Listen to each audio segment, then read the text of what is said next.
Serious theme park workers of Reddit. What unknown privileges do insanely wealthy people receive at your park? Worked in Walt Disney World. Celebrities get guided access to and through the Utilida tunnel system beneath Magic Kingdom if they wanted to get to different parts of the parks the fastest. They mainly only go to the nicer parts though, like the clean and pristine sections under Fantasyland and Main Street. Not the gross ones where most of us worked lol. Though Johnny Depp ends up in the nasty parts of Adventureland to gain access to the elevators that get you up to Pirates. Funish story. Sorta relevant. Mariah Carey was a person we were all told to avoid at all costs. For our own sake. At least in my land. We were told that if we saw an entourage coming that even kinda looked like she'd be in it to just turn or duck away because she was such a misery. I never ran into her while she visited with her husband and kids, but found it interesting that her behavior was so egregious that our leaders went out of their way to warn us about her.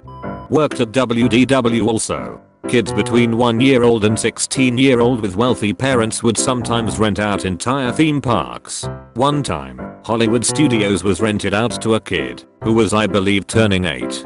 Most of the rides stayed open and multiple bars serving alcohol would be set up for the grown-ups. Full service bars scattered throughout the park. We'd keep the park open a few hours after closing for them to ride the rides privately and get wasted. No idea how much it'd cost to do something like that, but it happened quite often. Sometimes the families were the coolest and would have fun. Other times they'd be snobs and act younger than the kid having the birthday.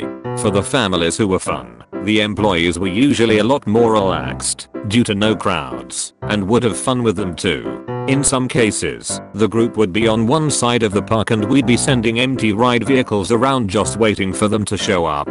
We knew they'd be about an hour before they'd reach us, so we'd trade rides. So while we operate our ride, operators of another attraction would come right. Maybe the lights get turned on for things like Rockin' Roller Coaster. Maybe all the lights get turned off and we'd ride it in pitch black. Was a lot of fun to do that. They get to have even bigger tantrums when they don't get what they want.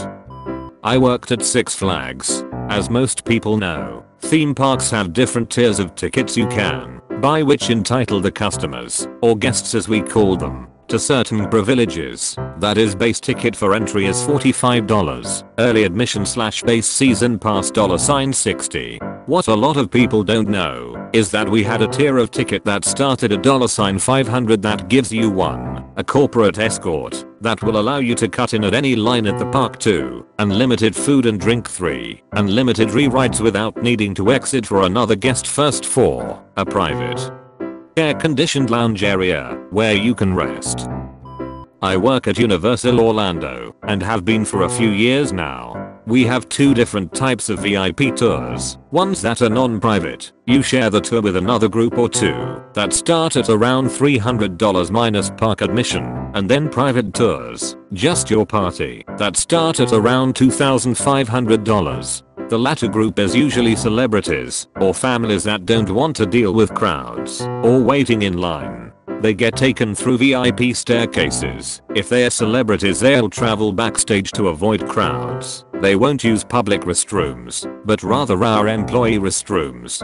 They get special meals, free photos, and a ton of other stuff. They are generally some of the most pleasant people I deal with throughout the day. Can't say anything for the celebrities because I don't talk to them. Most are excited to be on the tour and love skipping the lines in the private tour they get all day. If a company wants to rent out the park, they can, with a fee. We've had some major companies rent it out for a night, Microsoft last month, and they get all the rides, merchandise, catering, open bars, all to themselves. Money talks, my friends. WDW here too. Magic Kingdom, Big Thunder Mountain at the time. You could always figure out the level of celebrity by their entrance to the ride, like if they just used unlimited fast passes, came through the wheelchair accessible line, or very rarely, if they closed down one side. When Jimmy Carter came through with his family, we shut down one half so they could ride on the train alone. A kid in line saw that the train was basically empty and was clearly upset as his mom said, "That's Jimmy Carter." Kid yells, "Who the f is Jimmy Carter?" Jimmy Carter salutes the kid, and we dispatched the train so damn fast. Worked at Legoland Windsor for 4 years. Multiple celebs came through during that period, all received different treatment and 3 people in particular stand out. Katie Price, a truly awful woman, would regularly come to the park, demand all the diva treatments, passes, VIP parking routes in and out of the park to avoid regular people, pays for nothing, gets everything and thanks no one. Michael McIntyre also received most of the above. As to whether or not any payments were received for those services I do not know, but in general he was reportedly much more pleasant and fun to deal with and less demanding. Finally, Boris Becker showed up one day at the front entrance at about 2 PM well after the morning rush, and as most other people in the park were eating lunch, produced 3 annual passes for him, and the kids handed them to me so I could check they were his. Had a pleasant, if brief, conversation as I scanned them through, and he went on about his day like a normal person. Guess who my favorite celeb guest was whilst I worked there? Worked at Hershey Park in Pennsylvania as a games clerk. Obama's daughters really liked Hershey and came to the park multiple times with friends. Nothing too interesting, surrounded by guards, got to skip all the lines, and didn't have to pay for anything in the park. They got a bunch of game and good tickets. Pretty much what you would expect, but it was cool to see them. I worked at Universal Studios Orlando for a while running The Revenge of the Mummy. It was a ton of fun. Amazingly, we managed to fit Shaq on our ride vehicles. They had stadium style seating, so the last row was higher up and had more legroom. I'd always get funny looks from larger people when I told them to ride in the last row. Some thought it was a racial thing. Idiots. But when I told them Shaquille O'Neal can fit in the last row, they'd shut right up.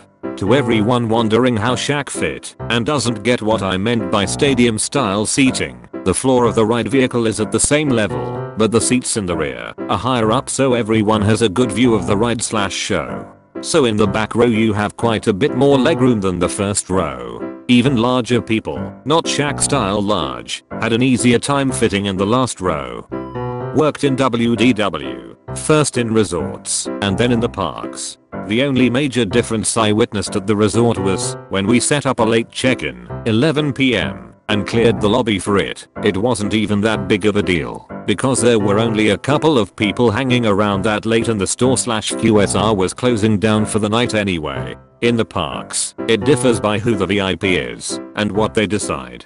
Some just go to the park like anyone else, cause a little bit of a stir when recognized, but otherwise just spend their day like anyone else. Some do the Keys to the Kingdom tour, like someone else already mentioned, but it's pretty standard and pretty much anyone can do it if they want to pay for it. And then there are the guided tours, where you have someone from guest services with you all day, and you line jump and get priority seating, etc. But again, pretty much anyone can do it if they can pay for it. Disney will typically bend over backwards to support any reasonable requests. I know they've cleared restaurants at celebrity requests before, but all in all, during my time there, it was all pretty low-key.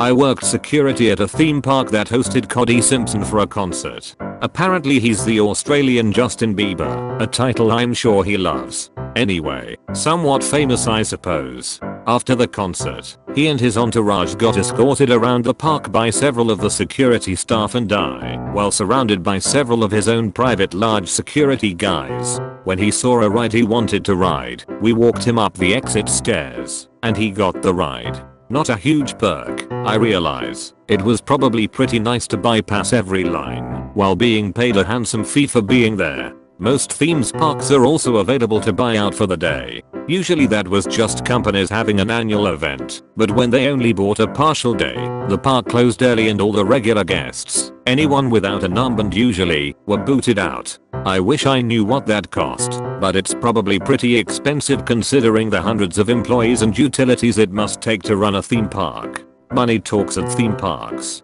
If you have lots, you can pretty much do what you want, ride what you want whenever you want. No different than real life, I imagine. Big UK theme park based on bricks. Most celebs get the usual best line skipping products, free stuff, backstage tours. However, we also had someone visit who was royalty from a very oil-rich country, so money no object type deal. The team I worked in had to run around with radios ahead of his family plus 20 strong entourage, trying not to be seen, to predict his movements. When they arrived at a ride, we'd clear out the exit line of plebeians and let them all waltz in and go straight on. Rumor were, for this service, was a 5-figure sum. They didn't want to speak to or even be near staff, so everything went through their minders. That's all the antics I was involved in, but I'm sure there was more as they all stayed in the hotel on site.